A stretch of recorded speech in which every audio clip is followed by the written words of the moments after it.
Set up to glue here. What I've done is I've just test fitting all the components, ensure that everything fits correctly, and I have the clamps set. It's important to perform these steps just so you don't panic as the glue is setting, or to have all the clamps ready. Hi, I'm Norman Perlo, a furniture designer and maker at Perlo Design and a woodworking educator, author at Wood Skills.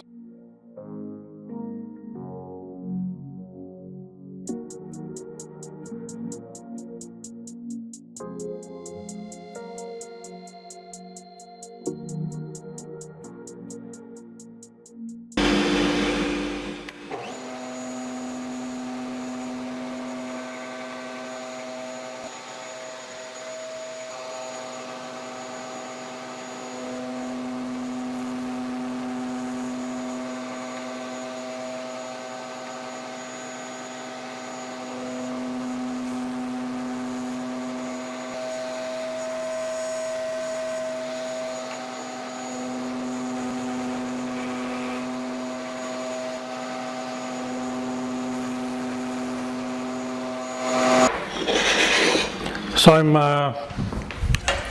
dialed it right into 3/16 from the ends, and this is going to make for a very strong rabbeted corner.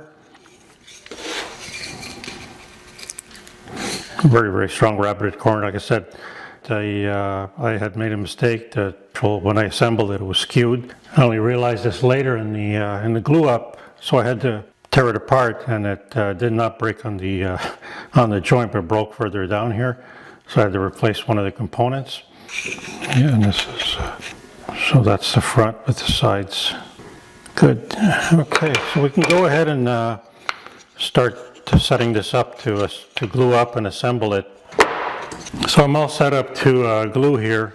What I've done is I've just test fitting all the components, ensure that everything fits correctly, and I have the clamps set. It's important to perform these steps just so you don't panic as the glue is setting, or to have all the clamps ready. I've learned this over several years of experience, have everything ready. So we can start by applying glue. I'll apply glue to the rabbet, the interior of the rabbet, and then the outside of the ends, because this is where the glue is absorbed mostly. So I'll use again that glue stick.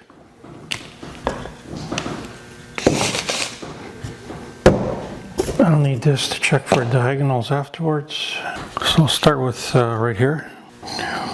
Okay.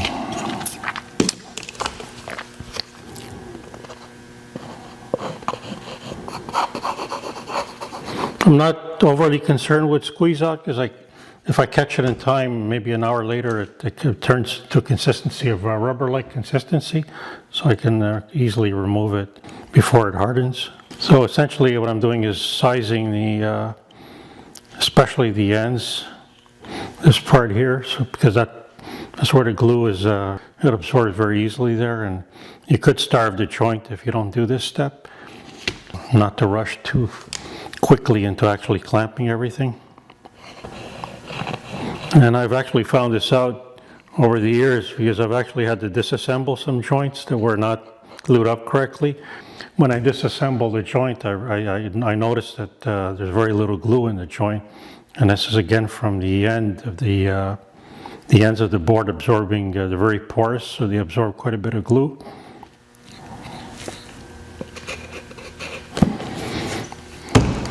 It's just a light coating just to have it absorb in. So it not only absorbs, but it kind of seals the ends from too much absorption. Okay.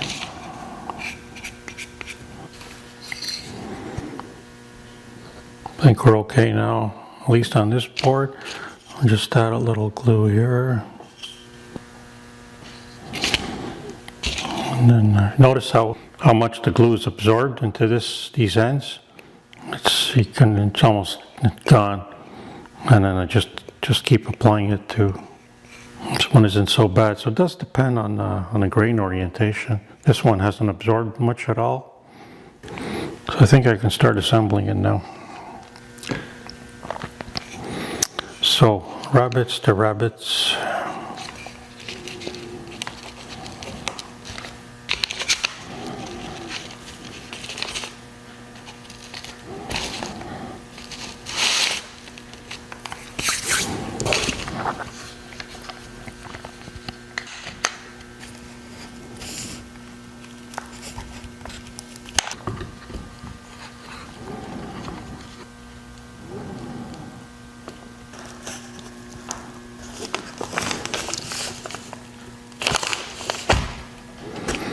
checking to see if the rabbets are all at the same level. Now I clamp it, turn it over, and clamp it in this orientation.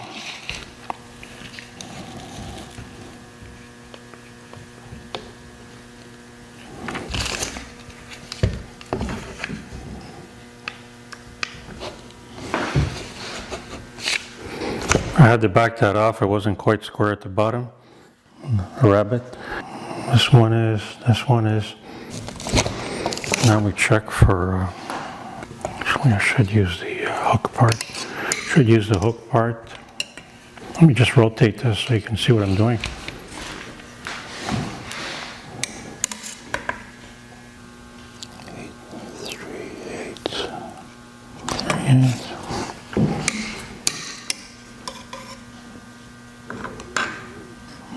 Wow, perfect. So it's 8 3/8 in this diagonal, 8 3/8 in this diagonal. So it's perfectly square. So I'm not even going to worry about that. It's all clamped up. So I have the top up, and the reason I have the top up is so any drippings from any glue, any squeeze out will drip towards the bottom. Something I just do all the time. So I think I'm okay here. Let's just check, do some more checking here. 5 1/4. Okay. Everything's consistent all around, it's square. So I'll just let that sit for a while, and we'll take it from there, and then we'll clean it up and create a drawer bottom, and fit it in and glue it.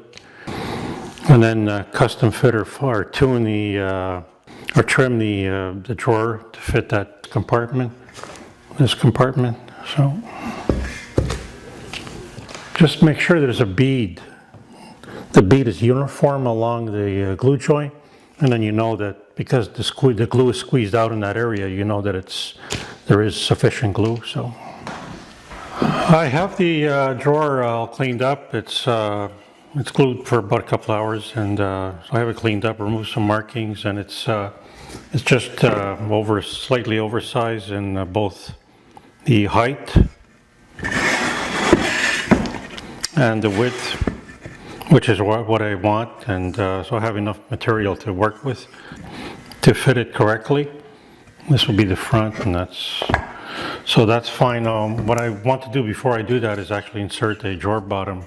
So I've cleaned the drawer bottom up, aligned everything, with some slight variations in one corner. And, now work out the optimum layout. This is the only piece of that veneered plywood that I have left, and I want to, for consistency, I want to use this for drawer compartment backs and for the drawer bottoms.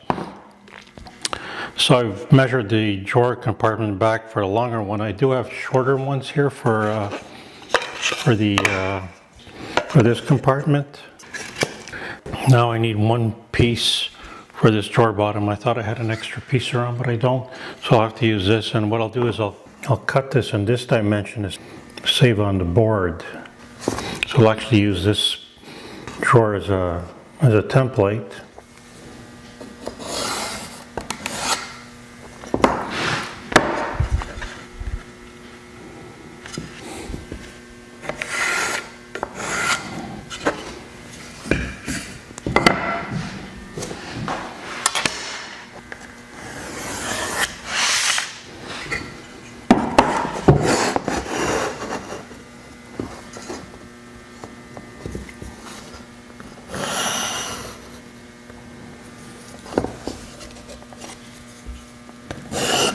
So this will be the drawer bottom.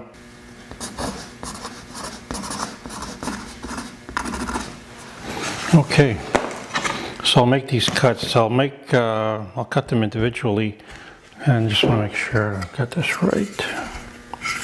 I left the tolerance there. Good. So I'll move this over I'll do this on the table saw, it's much quicker.